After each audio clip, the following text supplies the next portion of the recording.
What is up, my beautiful guys, girls, gays, and theys? Welcome back to I Said What I Said. Yay! Hosted by me, your favorite doll, Loulou.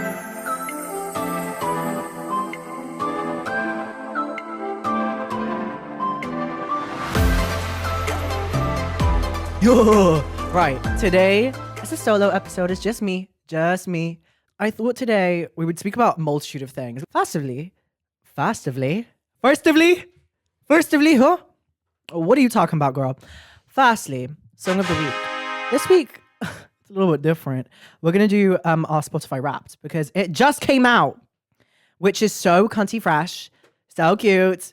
You listened for 6,857 minutes this year. Is that a lot? That's not a lot. And one song again, and again. Oh, your top song was Jump by Tyler and Gunna. As I should. You were in the top 0.05% of listeners globally. That is so cool. You streamed it 45 times. That's not much. Well, it's not a competition. Oh, I knew it.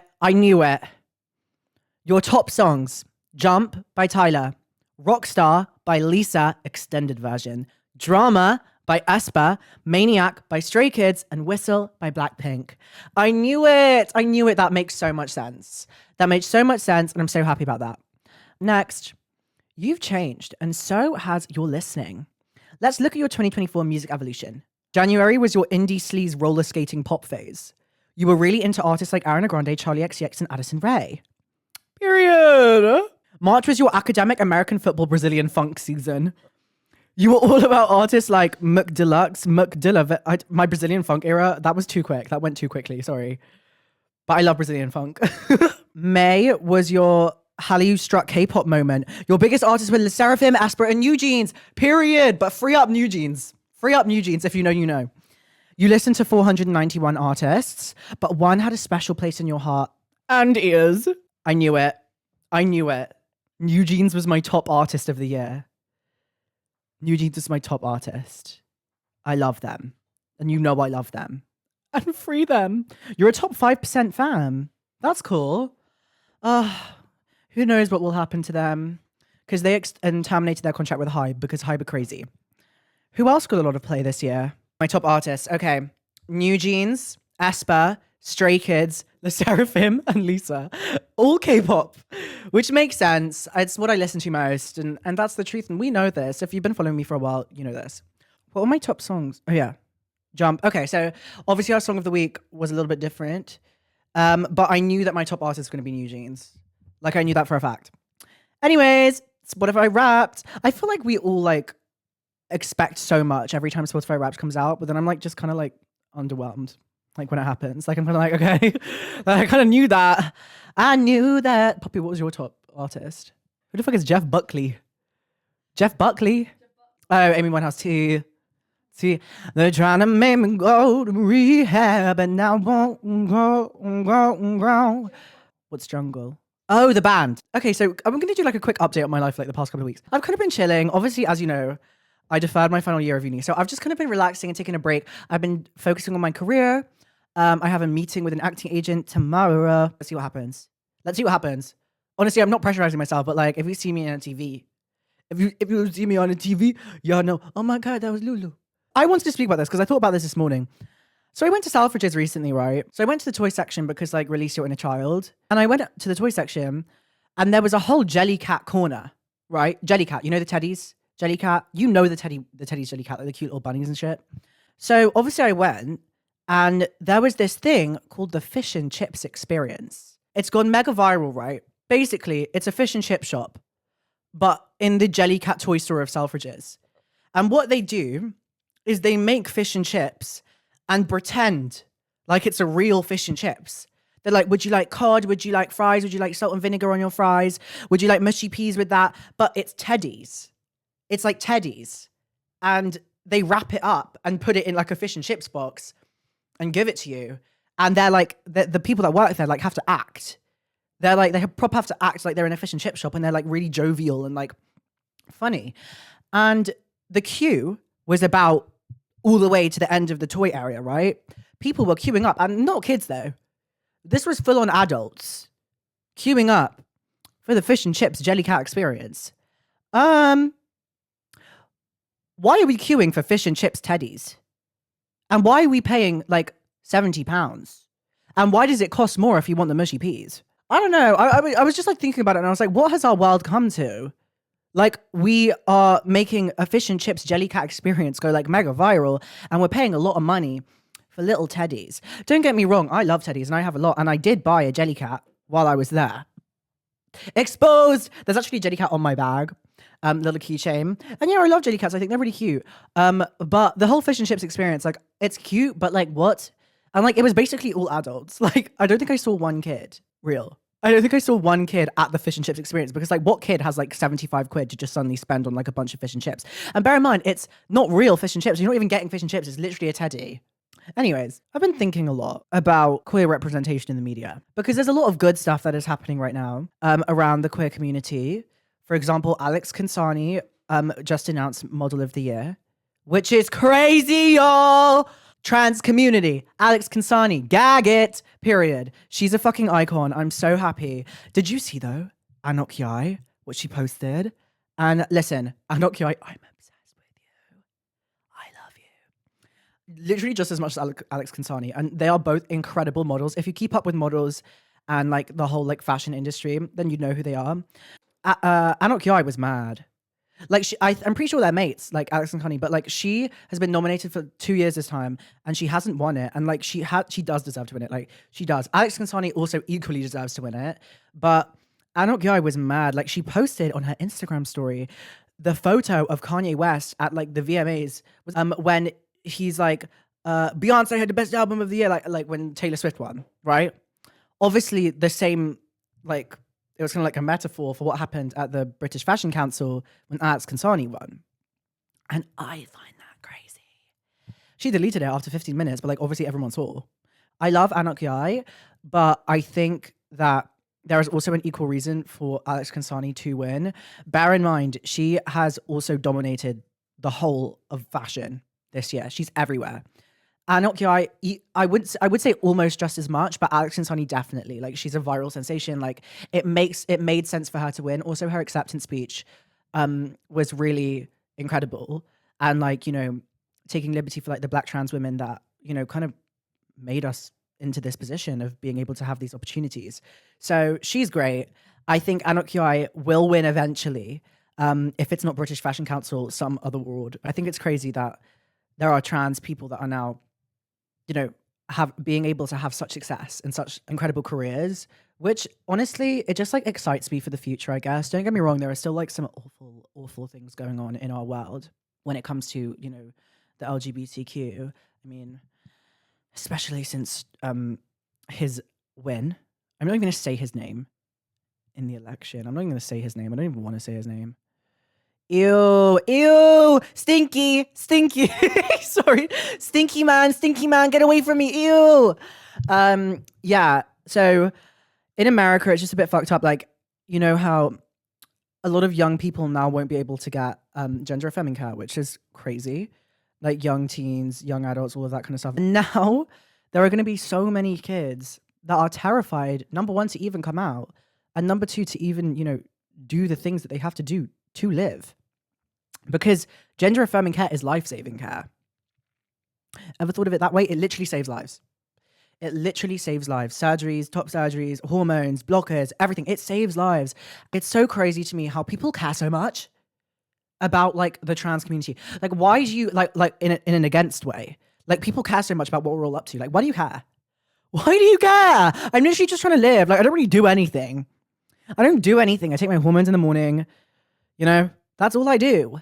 That's all I do. Who cares? In a lot of American schools now, a lot of trans kids, they will not call them by their new name. They have to call them by their dead name, what's on their birth certificate. Oh, what? What? Like, I find like rulers of countries so crazy. Like, we appoint someone to rule a country. I mean, understandably, there's like, obviously like hierarchies. It's like, it's lasted for so long, so many like generations, like thousands of years. There's always been like the top. Do you know what I mean? That like do everything, like governments, everything. But like, I do find it crazy how there's just like one person sometimes that can just make a rule and everyone has to do it. Like, isn't that crazy? That sounds really shallow of me, but like, damn.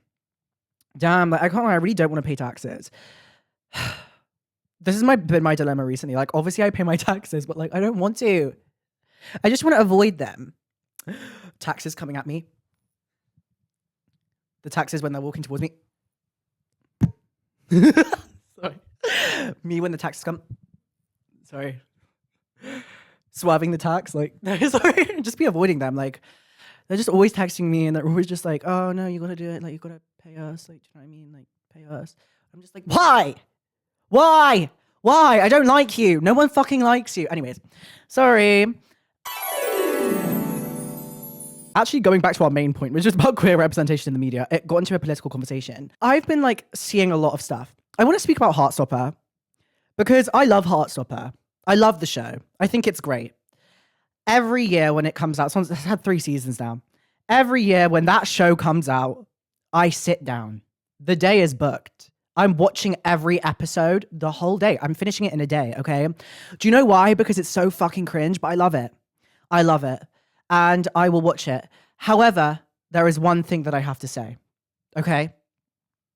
Growing up queer, I don't know where it's actually based. I don't think it's based in London, but growing up queer in London specifically, or anywhere in the UK, most of the time it's fucking shit. And don't get me wrong, Heartstopper shows some elements of the difficulty of it, but not the truth.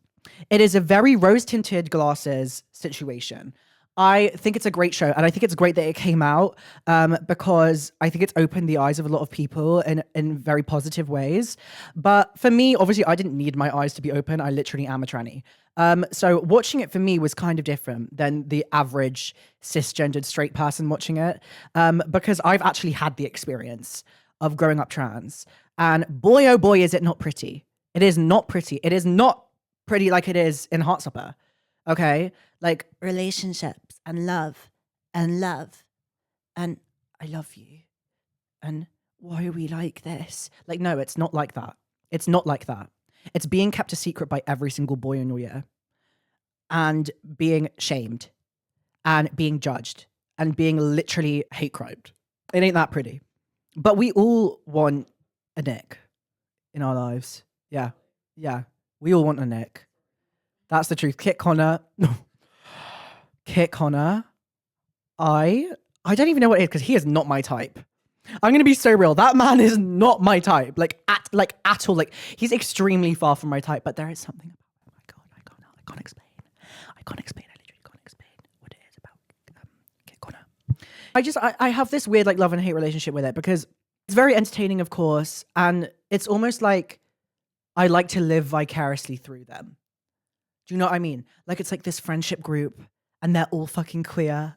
And they all have a laugh together. And they all have their secret little problems. Not gonna lie, the last season was kind of deep. Like, the last season was kind of deep. I'm not about to devalue some of the topics that were brought up in the last season. But I'm talking about a general kind of thing, right? This kind of idea of what queer representation is and how it should be portrayed in the media.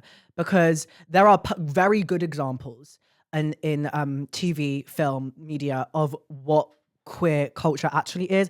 Like, Pose is an excellent example. If you haven't watched Pose, I really suggest that. It's about queer people in the 80s. A lot about ballroom culture, trans people. It's fucking incredible. Dominique Jackson, I love you. Mother Electra, she is mother. But that's a really excellent example of like queer, the feeling of being queer, especially in that time period, like the 80s is like crazy with like AIDS and like Madonna, Vogue. I think that Heartstopper is great, going back to that, but I also think there is kind of like it kind of makes me squirm a bit because as a person that experienced it firsthand, growing up, going to secondary school, living my life as like a queer person, it's fucking scary. And it's scarier than what it's like in the show.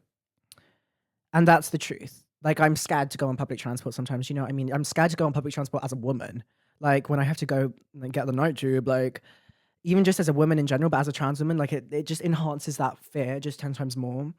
Obviously, it doesn't show those elements of, queer terror in a way. It doesn't show that in the show, which I think is fine. I guess it's for like young teens and that makes sense. But I'm yet to see like a TV show that really is true. Like, it's true. Do you know what was a good example? Jules in Euphoria was a good example. That was real. I understood that. You know, like the relationship with Nate, everything in that show. I fucking love Euphoria. I love Euphoria. It's an incredible show. Oh my god, It's a Sin. Yes, I have watched it. I've watched It's a Sin. Brilliant, brilliant. That's an excellent example. Oh my god, It's a Sin. Thank you, Poppy. Thank you, Poppy. Thank you, Poppy, for reminding me. It's a Sin. It's so fucking good. Watch that show. I guess my main point is like being queer inherently makes you controversial. Obviously, there's a lot of like intersectionality when it comes to queer culture. You know, like race and money and all, like so. There's so many things like class. There is so much that goes into it, but I feel like we don't see enough of like the truth. Maybe I should make a TV show. Maybe I should make it myself, but like not be in it, but like not my story. Like I could make up a good story that has like elements of like my experience, but like I know people that have had it way worse than me, and I'm not trying to compare, but like I have a supportive family, I have supportive friends. I was gonna say I had a supportive school, and technically, they didn't fucking like they weren't like super transphobic to me, but I definitely had instances of like problems, right? I think that like there needs to be more. There needs to be more. I'm yet to see it, and I'm excited for it in a way. Like I want to know how media is going to present trans lives, queer lives within the next 10 years. And like I hope that like there are going to be people that are going to make a change for that. Do you know what? I'd love to see Alex Kasani act, because I think if she's an incredible model, and like essentially that is acting in modeling. Do you know what I mean? And like I've seen her kind of act before, like not seriously though, and like she would be an incredible actress. I want to see that happen. She literally just won Model of the Year. Like, girl, let's win an Oscar too. Let's make the trans people, the trans community proud. I actually want to do one last thing. Earlier on the podcast that I filmed earlier, we did a confessions, friendship confessions. And there's a few more that I just want to say because they're really funny. I asked, what's your craziest friendship confessions? Oh, this is crazy. I touch myself when I'm on the phone with my best friend. Girl, why don't you put that fucking phone down? Put it down and stop doing that. That's weird. Or just tell them that you're into them. Sorry. My friend is dating my horrible ex, and who is clearly really bad for him, but I don't know what I can do. Have you told them? You should probably tell them. Also, that's fucked up for your friend to be dating your ex. There's girl code. I don't know if are you a girl? Yeah. There's girl code to that, babe. Like, I think that's really fucked up. That is really fucked up. I slept with the person we both said was ugly. Babe. No, not an ugly one. Absolutely not. Oh, this is funny. I lost a friendship with one of my best friends because we slept together. But best sex I've ever had. Oh, that's such a shame. That's such a shame. What a loss. Do you know what I mean? What a loss. Anyways, I thought they were really funny, so I wanted to do some in this episode.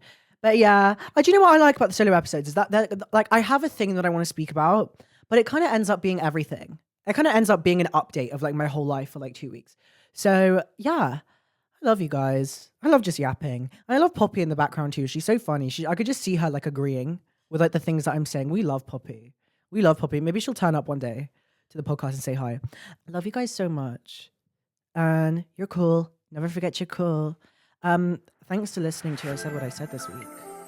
See you in the next one. Bye.